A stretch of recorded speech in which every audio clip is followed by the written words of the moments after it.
Good morning everyone, Jason Warren with DT Met, and we're looking at a much quieter weather map across much of the country this morning compared to the last few days. We do have some ongoing snow across the northeast, especially downwind of the Great Lakes, where we have some heavy snow ongoing east of Lake Ontario across parts of northern New York. We have some light snow that's currently occurring across parts of the upper Midwest, especially in northern Minnesota and northern Wisconsin. But the big story for today is going to be the heavy mountain snow that's occurring in the west, especially from the Sierras, north and east up through the mountains of the northwest and into the northern Rockies. If we take a closer look, you can see this is where we have the heavy snow coming off of Lake Ontario into parts of northern New York, north of Syracuse. This is impacting parts of the Tug Hill Plateau area and could be impacting travel on I-81 north of Syracuse up toward Watertown.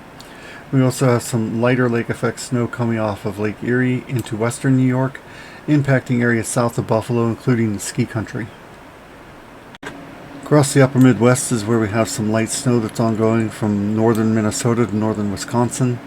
Much of this may not even be reaching the ground, so only flurries or some very light snow is expected in this region as it moves off to the east today.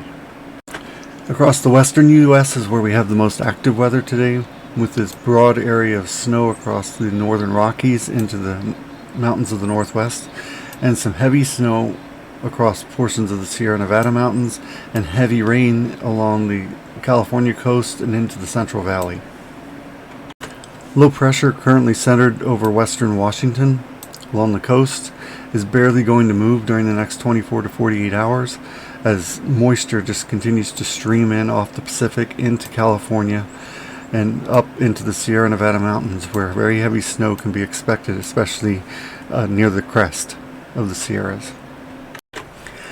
The satellite image across the eastern Pacific and western U.S. shows this long stream of moisture that extends almost all the way back to the Hawaiian Islands, and this will continue to stream into California during the next 2 to 3 days.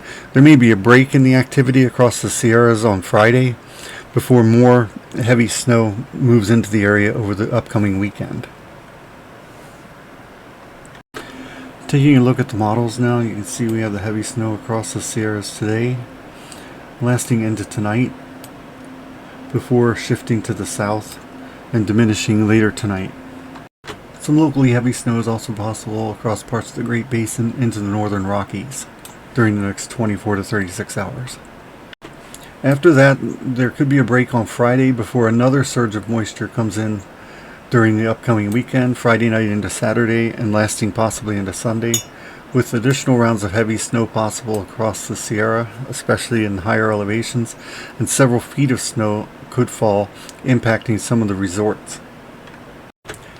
Snowfall amounts during the next 48 hours will be highest across the mountain areas of the northern Rockies, and especially across the Sierras, where several feet of snow could fall across the higher elevations above 7,000 feet. If we zoom in, you can see exactly where the heaviest snow is expected to fall, near the crest of the Sierra. A lot of the ski resorts out here will do very well, including the resorts around Lake Tahoe and also Kirkwood and Mammoth Mountain. Elsewhere across the country, it's going to remain fairly quiet until Thursday night and Friday, when a system coming out of the west will drag a cold front across the east, bringing rain showers to much of the eastern U.S. and some snow for the northern plains into the northern Great Lakes. The upcoming 6 to 10 days looks cold in the west and turning colder from the northern plains through the Midwest, the Great Lakes, and into the northeast. Mild air will hang on in the south, central, and southeastern U.S. The 6 to 10 day precipitation outlook shows that it should remain active across parts of the northwest, and an active storm track is expected from parts of the deep south and from Texas across the Mississippi Valley through the central Appalachians and then up into the northeast.